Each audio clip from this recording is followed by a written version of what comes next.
প্রিয় কোরআন শিক্ষার্থী বন্ধুরা, পবিত্র কোরআনুল কারীম রিডিং পড়ার কৌশল আজকে আপনাদেরকে শিখাবো সূরাতুল ফাতহি। সূরাটার নাম হচ্ছে সূরাতুল ফাতহি। 1 নং আয়াত থেকে 5 নং আয়াত পর্যন্ত শব্দ শব্দ করে রিডিং পড়া শিখাবো। আউযু বিল্লাহি মিনাশ শাইতানির রাজীম। বিসমিল্লাহির রহমানির রহিম। হামজা নুনজের ইন, নুন আলিফ জবর না। এই নুনের উপরে তাসদীদ রয়েছে, ওয়াজিব গুণ হবে। নুনের এরপরে জবরের বাম পাশে খালি আলিফ রয়েছে, এক আলিফ টান হবে। ইন্না ফাতাহনা লাকা ফাতাহনা লাকা ফাতহাম মুবিনা ফাতহাম মুবিনা। আরেকটা আমলের কথা আপনাদেরকে বলছি, এই সূরাতুল ফাতিহা যেমন 5 ওয়াক্ত নামাজের পরে 5টি সূরার আমল রয়েছে। যেমন ফজরের নামাজের পরে সূরা ইয়াসিন, জোহরের নামাজের পরে এই সূরা ফাতিহাই এইটা আমল করতে হয়, আসরের নামাজের পরে সূরা নাবা এবং মাগরিবের নামাজের পরে সূরা ওয়াকিয়া, আর ইশারের নামাজের পরে সূরা মুলক। তা এই সূরাটা কিন্তু আপনারা যারা আমল করতে চান 5 ওয়াক্ত নামাজের পরে পবিত্র কোরআনুল কারীমের কোন কোন সূরা আমল করা যায়, জোহরের নামাজের পরে তারা এই সূরাটা আমল করবেন, একবার তেলাওয়াত করবেন। তা আমি আবার রিডিং পড়ছি শব্দ শব্দ করে। ইন্না ফাতাহনা লাকা ফাতহাম ফাতহাম মুবিনা। হামিম 2 জবর হাম, এখানে ওয়াজিব গুণ হবে। আর এই যে নুনে 2 জবর রয়েছে, এখানে এক আলিফ টান হবে ওকফ করলে। লিয়াগফিরা লাকাল্লাহু লিয়াগফিরা লাকাল্লাহু মা তাকদ্দামা মিন যামবিকা وما تأخر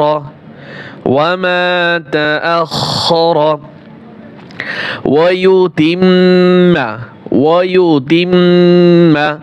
نعمته عليك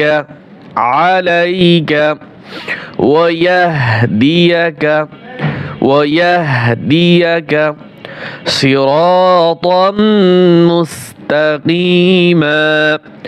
সিরাতাম ত মিম 2 জবর তম, ইদগাম হবে। আর এইখানে বলছিলাম ইকফা গুণ হবে, কোন জায়গায় যেন ইকফা না অজীব গুণার কথা বলছিলাম, সেখানেও যাই হোক উপরে কোথাও আছে আর কি। এই তো মিম কারণ 2 জবরের পরে তানউইন, 2 জবর মানে কি তানউইন, তানউইনের পরে এই যে ইদগামে ভাগুনার হরফ হচ্ছে ইয়া ওয়াও মিম নুন, তাই মিম হচ্ছে কি ইদগামের হরফ, তাই এখানে ইদগাম হবে। সিরাতাম মুস্তাকিমা। এখান থেকে লিয়াগফিরা লাকাল্লাহু মা তাকদ্দামা মিন যামবিকা وما تأخر ويتم نعمته عليك ويهديك صراطا মুস্তাকিমা। আপনার যদি পড়তে কষ্ট হয় তাহলে ভিডিওটি স্টপ করে আবার একবার আপনি পড়বেন। وينصرك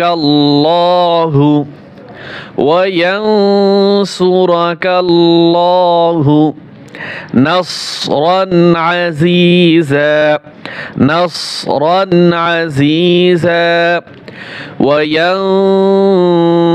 ইয়া নুন জবর ইয়াং, ইকফা গুণ হবে, আল্লাহ মোটা হবে, এখানে ইজহার হবে, নাসরান গুণ হবে না, আজিজা ইজা এক আলিফ টান হবে, আর ইজা এখানেও এক আলিফ টান হবে।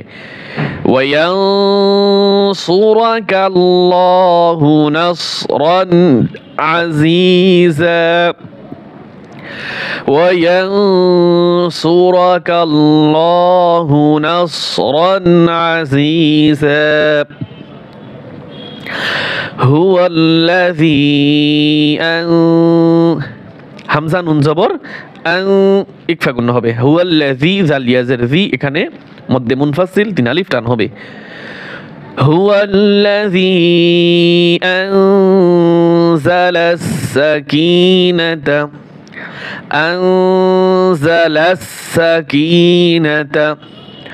هو الذي أنزل السكينة في قلوب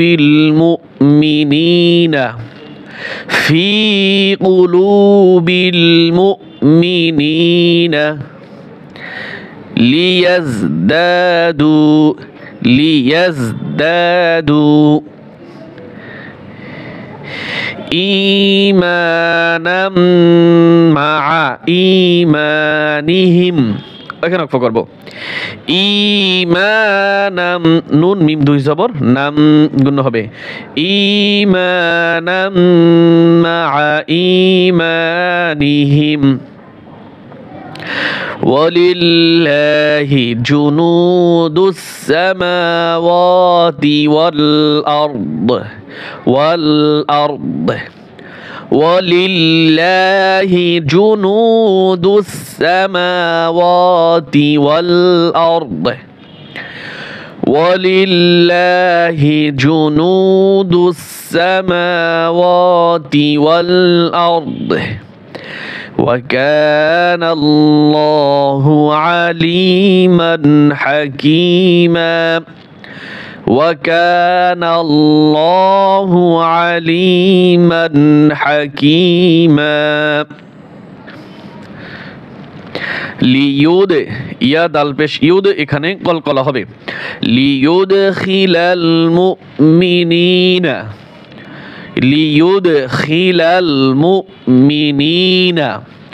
ওয়াল মুমিনাতি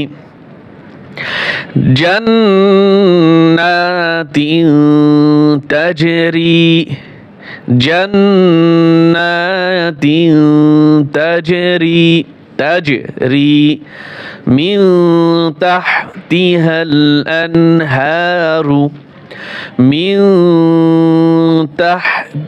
الأنهار এখান থেকে জান্নাতিন তাজরি মিন তাহতিহাল আনহারু খালিদিনা ফিহা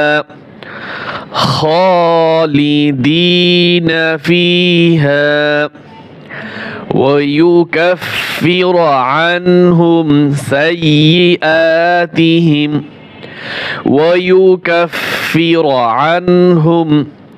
ويكفر عنهم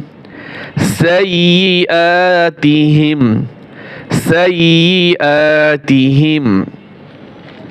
وكان ذلك عند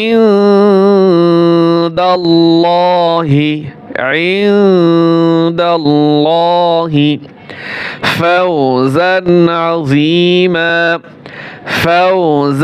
عظيما وكان عند الله فوزا عظيما এটা আবার বলছি লিয়ুদখিলাল মুমিনিনা ওয়াল মুমিনাতি জান্নাতিন তাজরি মিন তাহতিহাল আনহারু খালিদিনা ফিহা ويكفر عنهم سيئاتهم وكان ذلك عند الله فوزا عظيما وكان ذلك عند الله فوزا عظيما তাহলে আজকে আমরা এই 5 আয়াত পর্যন্ত থাকবে আমরা 5 আয়াত করে অল্প সময় ধরে যাতে সবাই সময় দিতেও কষ্ট না হয় এভাবে আমরা মিডিয়াম সময়ের ভিতরে প্রত্যেক দিন এরকম 5 আয়াত 10 মিনিট ধরে, আমরা 10 থেকে 12 মিনিট 15 মিনিটের পরে আমরা ভিডিও বানানোর চেষ্টা করি না, কারণ বেশি বড় হইলে মানুষ ভিডিও দেখতে চায় না। আপনাদের সুবিধার জন্য আমরা এরকম ভিডিওগুলো তৈরি করে থাকি। তো আজকের মতো আমরা এখানেই সমাপ্ত করছি। আল্লাহ হাফেজ।